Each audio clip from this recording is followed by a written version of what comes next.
When it comes to the Word of God, I believe there's two types of people: those that believe it and those that don't. It's either all true or it's all a lie. All the people in the middle where they kind of pick and choose the things they want to believe, I just discredit them altogether. It's either all true or it's all a lie. You decide. And if you believe that it's all true, I do. When I read it, I approach it as a scientist. I was a scientist in college. I was a science teacher for a couple decades. And I approach it like it either says it or it doesn't. If it says it, then it's true. If it doesn't, then it's not. It doesn't matter whether I agree with it. It doesn't matter whether I like it or not. It just either says it or it doesn't. And there's one particular prophecy that really kind of leaves me scratching my head because, well, not that prophecy doesn't leave me scratching my head, it's people's reaction to that prophecy that's leaving me scratching my head. And that's the mark of the beast. And I believe people are not preparing for that for a couple reasons. Number one, they've been lied to their whole lives by doctrines of demons that there's going to be some sort of pre-tribulation rapture, and that's not going to affect you at all. You don't have to worry about that at all. Or they are not, just like they kind of don't take it seriously. It's really one of those two things.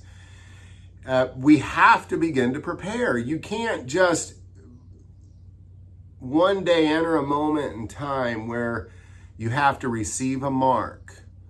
It's a literal mark, and I think this is where people are confused too. It's a marking. It shows the world whose side you are on. It is a mark. It's not anything else. It is literally something that marks your body, that people can see with their eyes, that you are for the Antichrist or against the Antichrist, one of the two. And you have to receive this mark to buy, sell, or trade.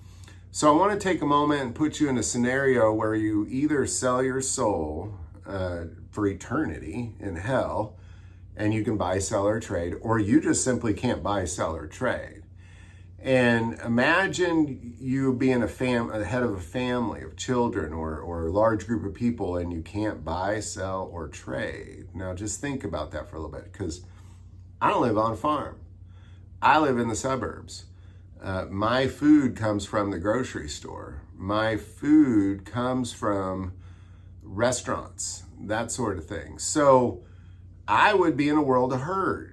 But I believe it's time to begin to prepare. And as a result, we've been meeting as the remnant in Centerview, Missouri. And I kind of always wondered, why Centerview? But Centerview is kind of a special place because it's surrounded by people who take care of themselves on farms. It's surrounded by the Amish, the Mennonites, a wealth of other farmers.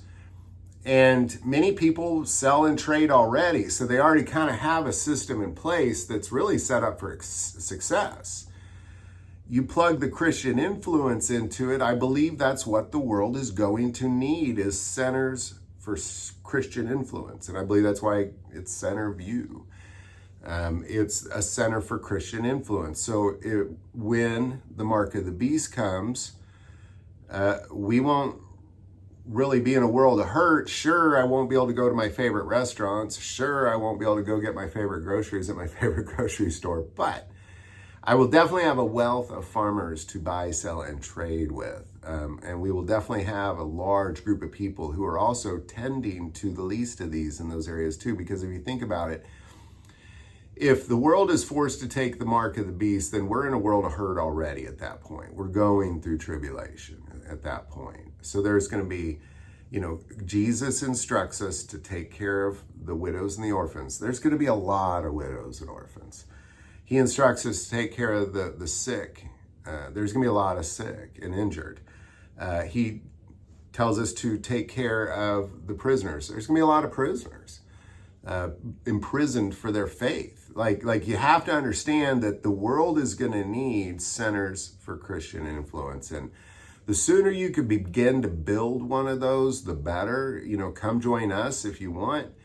We meet the first Saturday of every month in Centerview, Missouri, at the old school at 5 o'clock.